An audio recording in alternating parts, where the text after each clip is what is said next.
আরো হয়নি। নভেম্বরের শুরু থেকে কিন্তু শীতের কিছুটা অনুভব এখানকার মানুষজন করেছিল, যার প্রকোপ কিন্তু এখন সবচেয়ে বেশি টের পাচ্ছে মানুষজন। জানিয়ে রাখি, গতকাল থেকে এখন পর্যন্ত কিন্তু কুড়িগ্রামের মানুষজন সূর্যের যে দেখা সেটা কিন্তু পায়নি।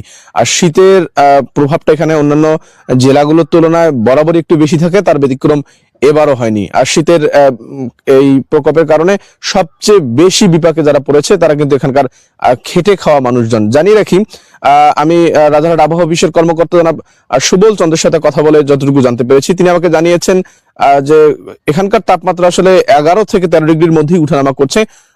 শীতের প্রকোপটা অনেকটা অন্যান্য সময়ের থেকে এবারের শীতের প্রকোপটা বেশি। আজ সকালবেলা একটু কুয়াশা কম থাকলেও এখানে সন্ধ্যার পর থেকে শুরু করে সারা রাত প্রচুর পরিমাণে কুয়াশা পড়ে, যার ফলে কিন্তু নিজের স্থান থেকে সামনে 10 হাত পর্যন্ত দেখা গেল, পরে কিন্তু কুয়াশার কারণে আর কিছুই দেখা যায় না। বিশেষ করে এ কারণে বিপাকে সবচেয়ে বেশি পড়ে যারা গাড়ি চালক রয়েছেন তারা, যার ফলে কুড়িগ্রামে গত 1 মাসে কমপক্ষে 2টি দুর্ঘটনা ঘটেছে, যার মধ্যে একজন কিন্তু নিহত হয়েছেন শুধু এই শৈত্য প্রবাহের কুয়াশার যে কারণ রয়েছে তার কারণবশত।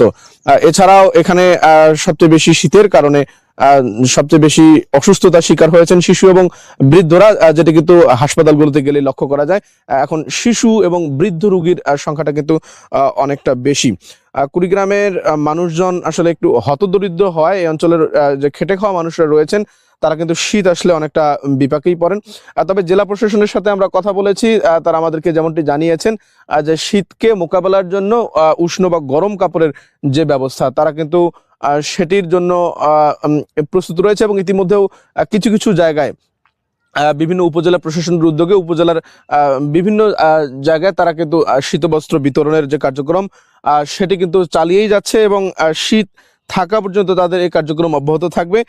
তারা বেছে বেছে হতদরিদ্র এবং শীতের প্রকোপে সবচেয়ে নিগৃহীত যে মানুষজন রয়েছেন তাদের কাছে কিন্তু এই কম্বল পৌঁছিয়ে দিচ্ছেন। এছাড়াও শীতের কারণে সবচেয়ে বিপাকে পড়েছে এখানকার নদী তীরবর্তী মানুষজন। সেখানকার হিমেল বাতাস এবং তাদের যে কর্মজীবন সেটি কিন্তু স্থবির হবার প্রায় অনেকটা। আর শীতের যে প্রকোপ সেটি কিন্তু অন্যবারের তুলনায় অনেকটা বেশি। বলতে গেলে এখানে সকাল 10টার আগেই সূর্যের দেখা মেলা খুব ভার, তবে গতকাল থেকে এখন পর্যন্ত আসলে সূর্যের দেখা কিন্তু এখানকার মানুষজন পায়নি, যার ফলে শীতের যে প্রকোপ সেটি অনুভব করছে। এছাড়াও এখানকার প্রধান মানুষের যে কর্ম সেটি কৃষির উপর নির্ভর, যার ফলে কৃষিজীবী যে মানুষজন রয়েছেন তারা কিন্তু অনেকটা বিপাকে পড়ছেন। শীতের প্রভাব বেশি হওয়ার কারণে এবং ঠান্ডার কারণে তারা কিন্তু অনেকেই কাজে যেতে পারছেন না, জমিতে যেতে পারছেন না। আর শীতের কারণে ফসল ক্ষতিগ্রস্ত হওয়ার ব্যাপারেও কিন্তু আমরা অনেকটা শুনেছি।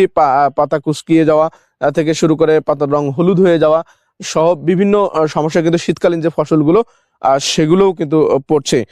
কৃষি সম্প্রসারণ অধিদপ্তরের সাথে আমরা এই ব্যাপারে কথা বলেছি, তিনি আমাদেরকে যেমনটি জানিয়েছেন যে তারা কৃষকদের কাছে গিয়ে তাদের সমস্যা শুনে তাদেরকে বিভিন্ন রকম পরামর্শ দিচ্ছেন।